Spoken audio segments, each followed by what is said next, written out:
السلام علیکم ورحمۃ اللہ وبرکاتہ۔ ناظرین گرامی، پہلے آپ اس ویڈیو کو دیکھیں، اس کے بعد میں کچھ اس ویڈیو پر تبصرہ کروں گا، اس کو سماعت فرمائیں۔ سجن پیارے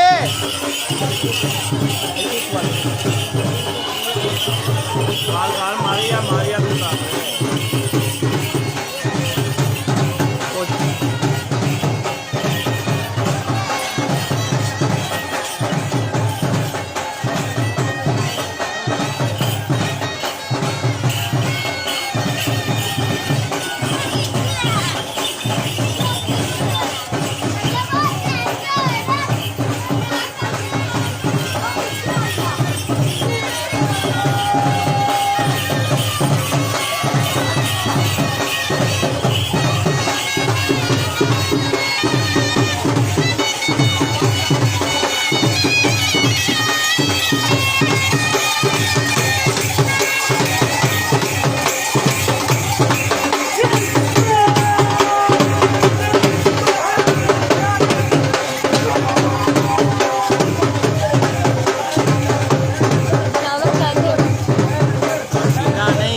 پاگل ہے تو بھائی، ڈنگر ہی ہے تو۔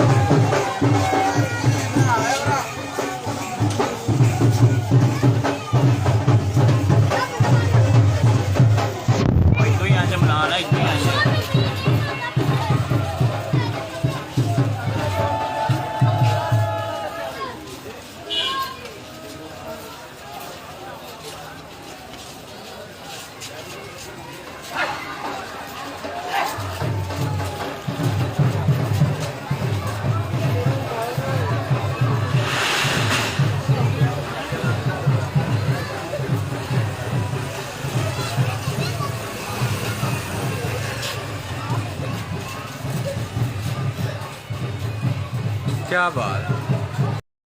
ناظرین، آپ نے دیکھا کہ ایک میت جا رہی ہے اور اس میت کے ساتھ لوگ ہیں جو ناچ رہے ہیں، گا رہے ہیں، اور کچھ لوگ ہیں جو باجا بجا رہے ہیں، ڈھول نگاڑوں کی آواز آ رہی ہے۔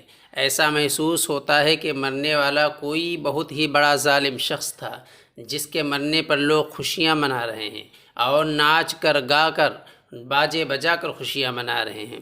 اور اس کے ساتھ مرد بھی ہیں، عورتیں بھی ہیں، عورتیں بھی ناچ رہی ہیں اور مرد بھی ناچ رہے ہیں۔ بالکل زمانے جاہلیت کا سا سما ہے۔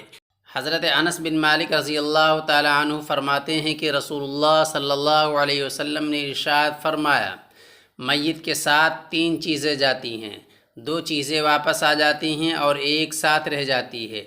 گھر والے، مال اور عمل ساتھ جاتے ہیں، پھر گھر والے اور مال واپس آ جاتا ہے اور عمل ساتھ رہ جاتا ہے۔ زمانے جاہلیت میں عربوں کی عادت تھی کہ وہ میت کے ساتھ میں ساز و سامان بھی لے جایا کرتے۔ رونے والی عورتیں بھی ہوتیں، خادم اور غلام بھی ہوتے، آگ بھی لے جایا کرتے تھے اور ساز و سامان بھی لے جایا کرتے تھے۔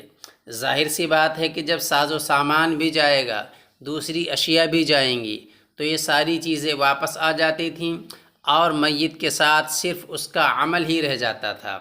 یہ حدیث شریف ہم نے کتابوں میں پڑھی تھی، لیکن اس ویڈیو کو دیکھ کر ایسا محسوس ہوا کہ زمانے جاہلیت کی طرح جاہل لوگ اب بھی موجود ہیں جو ایسے کام کرتے ہیں۔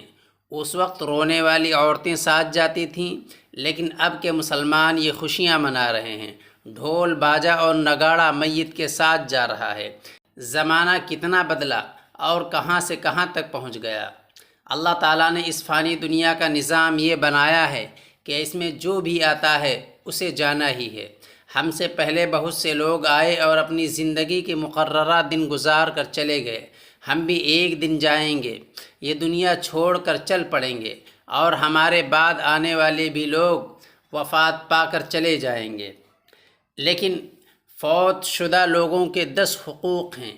اسلام جیسے جینے سے متعلق تعلیم ذکر کرتا ہے، اسی طرح مرنے کے متعلق بھی احکام ذکر کرتا ہے۔ اسلام نے ہمیں حکم دیا ہے کہ دعائے مغفرت کی جائے، ان کے ذمے جو اللہ تعالیٰ کے حقوق ہیں ان کو پورا کیا جائے، حقوق اللہ، فرائض، واجبات وغیرہ۔ اسی طرح ان کے ذمے جو حقوق العباد ہیں، یعنی کسی انسان کے ساتھ کوئی قرضہ وغیرہ ہے، کوئی دوسرا لین دین ہے، تو ان کو ادا کیا جائے، ان کے ترکے کو اسلامی قوانین کے مطابق تقسیم کیا جائے، ان کی تکفین اور تدفین کے مراحل کو ادا کیا جائے، اگر ان کی وصیت موجود ہو تو شرعی اصولوں کی روشنی میں پورا کیا جائے، ان کی نماز جنازہ مسنون طریقے سے ادا کی جائے، ان کے حق میں کلمات خیر کہے جائیں اور ان کے لیے ایصال ثواب کا اہتمام کیا جائے۔ اسی طرح ان کی طرف سے کوئی زیادتی وغیرہ ہو گئی ہو تو اسے معاف کر دیا جائے۔ یہ 10 حقوق ہیں میت کے اوپر۔ حدیث پاک میں اللہ کے رسول صلی اللہ علیہ وسلم نے زمانۂ جاہلیت کی جن 4 برائیوں کا ذکر فرمایا ہے، ان میں سے ایک مرنے والے پر نوحہ یعنی رونا، چیخنا، چلانا ہے۔ آپ صلی اللہ علیہ وسلم نے فرمایا، میری امت کے کچھ لوگ اس برائی میں ہمیشہ مبتلا رہیں گے، جہالت کی وجہ سے اس کو نہیں چھوڑیں گے۔ چنانچہ رونے والیوں کو کرائے پر بلایا جاتا تھا اور وہ روتی تھیں۔ یہ میت کے 10 حقوق ہیں، ان کو ادا کیا جائے۔ اور یہ جو ویڈیو میں آپ نے دیکھا کہ میت کو باجوں کے ساتھ لایا جا رہا ہے، اللہ تبارک تعالیٰ ان تمام برائیوں سے اس امت مسلمہ کی حفاظت فرمائے، آمین۔ وآخر دعوانا ان الحمد للہ رب العالمین۔